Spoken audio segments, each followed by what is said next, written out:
My name is Andrew Pershing. I'm the Chief Scientific Officer at the Gulf of Maine Research Institute, and I get the chance to speak for the ocean teams, which there are actually 4 ocean chapters, so the leads are up there. But if you participated in the ocean group, would you raise your hand or wave or stand up or something? Okay, so we had a lot of people that were contributing to this work.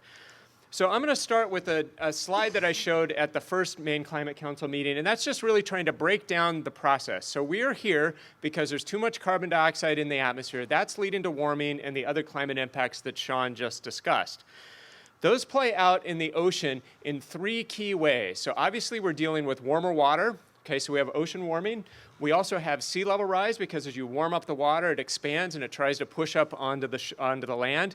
But then we also have this really unusual process that's particular to the climate story in the ocean. And in some ways, it isn't really a climate driver because it's not kind of coming from the temperature and precipitation patterns. It's really coming from the direct consequences of having too much carbon dioxide in the atmosphere. And so as carbon dioxide dissolves in seawater, the seawater becomes more acidic. There are other really interesting chemical changes that take place as well. So these are taking place at sort of a global level. You could talk about them for any coastal community. But in Maine, we have to deal with the fact that we're going to have very particular challenges, different trends, and different processes that are going to impact our particular stories around temperature, acidification, and sea level rise. And those are what are going to ultimately impact the ecosystems, and that's the 4th chapter that we included in this section, marine ecosystems.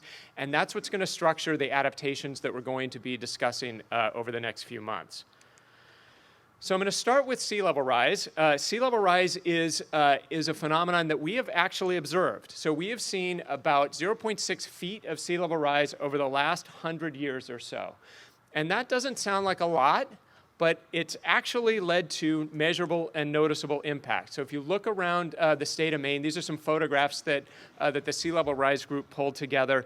You can see we've seen impacts in increased erosion of dunes, increased erosion of salt marshes, but of course the thing that gets everybody's attention are the impact on the built environment. So the panel up on the top left is the Chebeague Island Ferry, and that's essentially the water coming up over the pier. On a day where you have both sea level and a high tide and a storm event. And then the photo on the top right is the impact from the Patriots Day storm, which was a large storm event, and the impacts were amplified by the fact that we had this 0.6 feet of sea level rise. Looking at the future, you'll see a lot of different fans coming out, and that the sea level rise projections have a little bit of a different flavor than the projections that Sean showed and the projections that I'll show for some of the other factors. And that's because the sea level rise process is really complicated. So in addition to the warming of the water, that's fairly well represented in the climate models. What's less well represented is the rate at which glaciers and the major ice sheets of the planet are going to melt, and that leads to these additional levels of uncertainty. So what our group has been focusing on is sort of these middle scenarios, which we think of as the most likely scenarios. The one at the top can't be ruled out, but these middle range scenarios have us by mid-century dealing with about a foot of sea level rise. And so one of the things to note is the difference in the rate, right? 0.6 feet over the last century or so, almost 120 years, versus another half a foot or so coming in the next 30 years. So you see that the sea level rise challenge is accelerating. So what does 1 foot of sea level rise, what is that going to mean for us? So Pete Slavinsky put together this chart. So this is showing the number of hours at the tide gauge in Portland where the tide gauge is above 12 feet. That 12-foot mark is where we start to see flooding taking place along the wharves on Commercial Street in Portland and in places like Marginal Ave and, as the photo shows, in the parking lot at Whole Foods.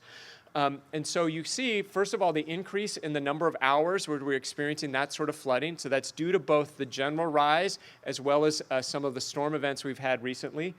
But one of the things I want you to notice is the scale.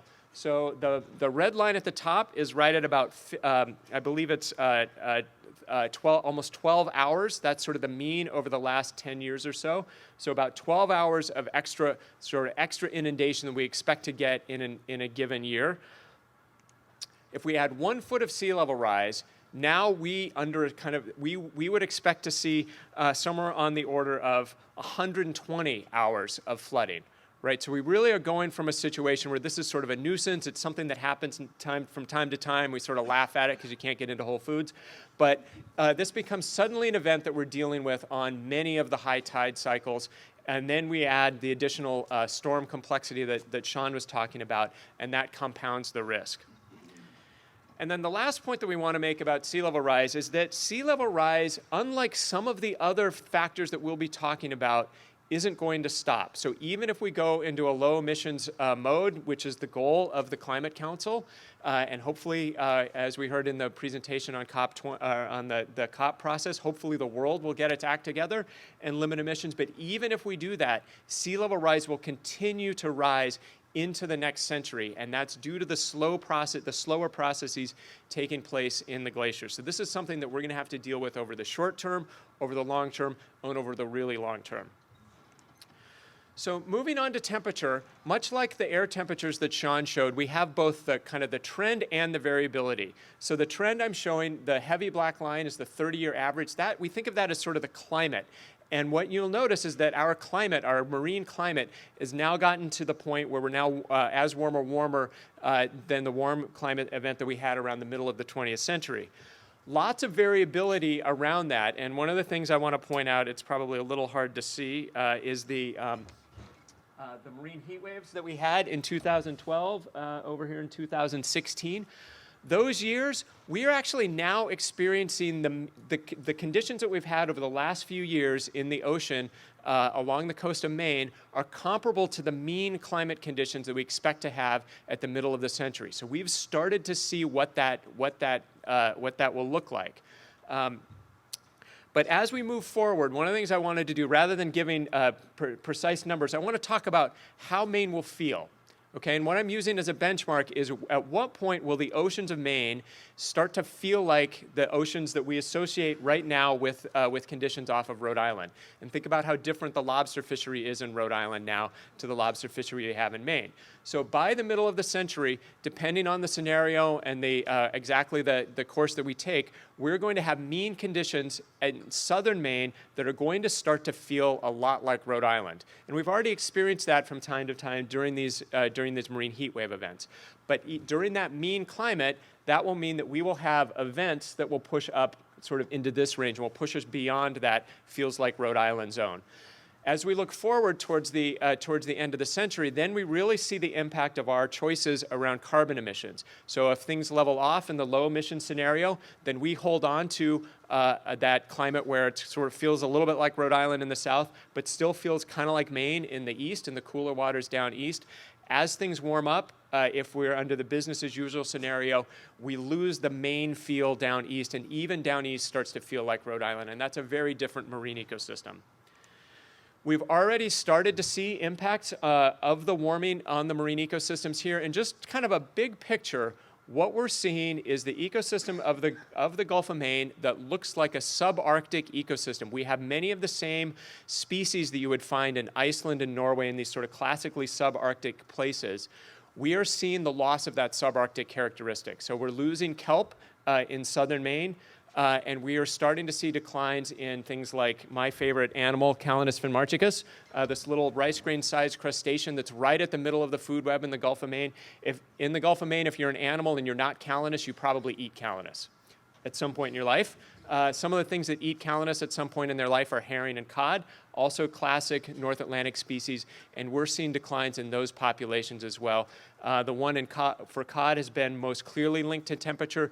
The one for herring is still out there with some attribution studies necessary. We're also seeing warm water species move in, so things like butterfish and long-finned squid, these kind of mid-Atlantic species that move in during these really warm years. During some of these warm years, we've seen explosions of some of the invasive species like green crabs that can do a lot of damage to the coastal ecosystems. And then the map on the right is showing the northward spread of the MSX disease, which is a disease that we worry about for oyster aquaculture. And that crossed the border or crossed kind of the province around Cape Cod right around 2010 or so, and where we're starting to now, it's something that the state is having to monitor for with the aquaculture industry. Lobster, of course, is our biggest marine resource right now. We expect, as the oceans continue to warm, that that's going to lead to a decline in the productivity of the lobster resource. But one of the messages that out to 2050, that decline looks more or less manageable. It's sort of a rewind back to the conditions that we had in the early 2000s. It's really kind of looking beyond 2050, especially in that high CO2 scenario, that we really start to worry overall about the total productivity of the resource. There's some really interesting spatial differences that this figure covers up, differences between down east and the southern coast. So moving on to acidification. So acidification is directly tied to the amount of carbon dioxide in the atmosphere, which of course has been rising, which is why we're all here. That has led to a decline in pH. So a decline in pH means that the ocean water is getting more acidic. And pH is just one of the dimensions that we think about as part of this ocean acidification problem. And when the chapters come out on Friday, I'd encourage you to look at our chapter. It has one of the best statements about how this very complicated chemistry plays out in the ocean. You can see the divergence in the scenarios, and one of the really interesting things with ocean acidification is how quickly it responds to global carbon emissions, and that's because it's directly related to the amount of CO2 dissolved in the water. So a switch to a low carbon economy, which is depicted in the blue curve, leads to a very quick reduction in the ocean acidification challenges.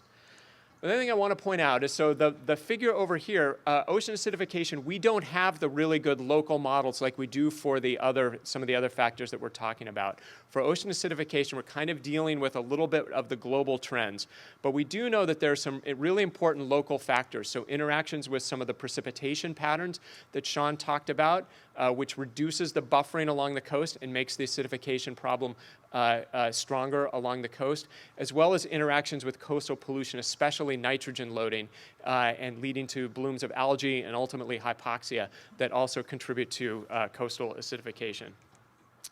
So some observed impacts. The most obvious observed impact is actually the story that Bill Mook and his colleagues have told in a really convincing and compelling way of the adaptations that they've had to go through to develop the technology to grow their baby oysters in water that is now more acidic, and being able to manage the pH so that the oysters can be healthy. And so they have to do that now in a facility.